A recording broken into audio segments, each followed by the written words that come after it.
Well, my first thing I said to myself is, what a hypocrite. This guy came to see me. And, I didn't know what to do. It was almost like the Haggard thing. It's like, now what do I do when I know this information? But what really set the tone for me with Craig was he said he was going to resign. Thank you all very much for coming out today. I will read a statement.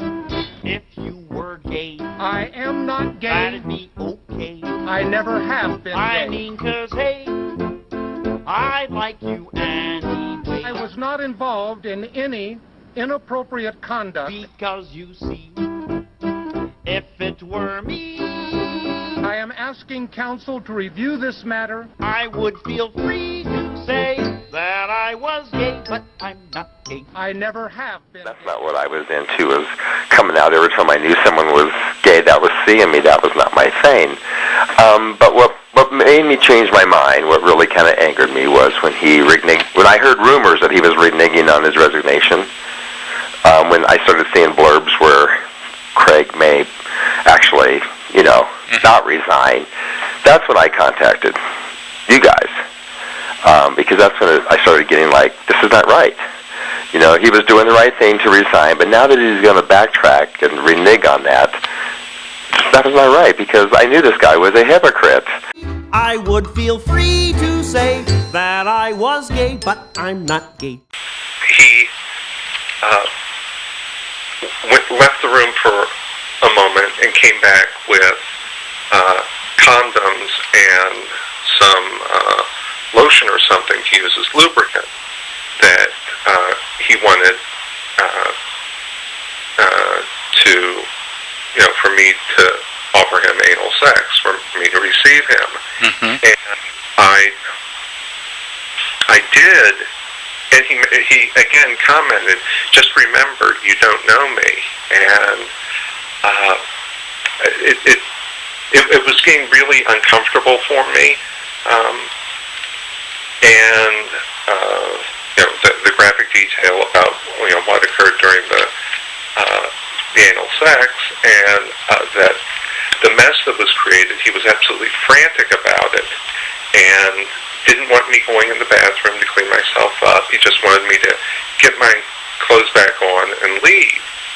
And I just had never been treated that way by a man before. And he led me back down the stairs, whereas going up to have sex, he seemed halfway attentive, touching me, stroking my face, even though he was constantly telling me, you don't know me, you haven't been here. He was halfway attentive. After the sex, he just wanted to get me out of there.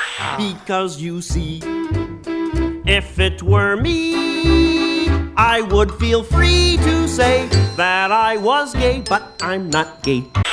Because I am gay, and I knew he was hitting on me. There's no question about that.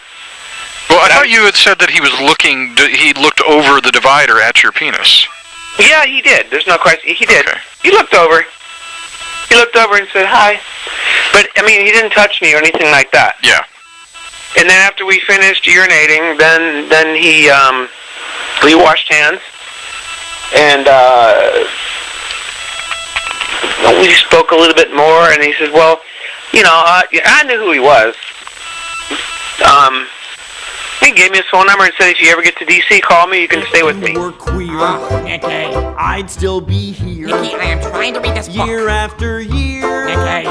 Because you're dear to me. Yeah, I send them into the room, and that's where they can disrobe or whatever they want to do. I always stay out of the room. I see, okay. While they do that. And so I had hooks and hangers on the wall so they could hang up their coats or whatever. So when I went in there, when he said he was ready, I just saw the T-shirt on, and he was laying on the table with his clothes on. It was like no big deal. So I was just kind of touching him around, and he wanted me to be nude, which I was, and he was kind of playing with me a little bit, and then after I got an erection for him, that's when he undid his zipper and pulled his penis out. So he was stroking as he was, performing oral sex on me. he was stroking his penis. Okay. Yeah. And I know that you would accept me too. I would? If I told you today. Hey, guess what? I'm gay! But I'm not gay. It's okay, you were just born that way. And as they say, it's in your DNA, you're gay. I am not gay! If you were gay,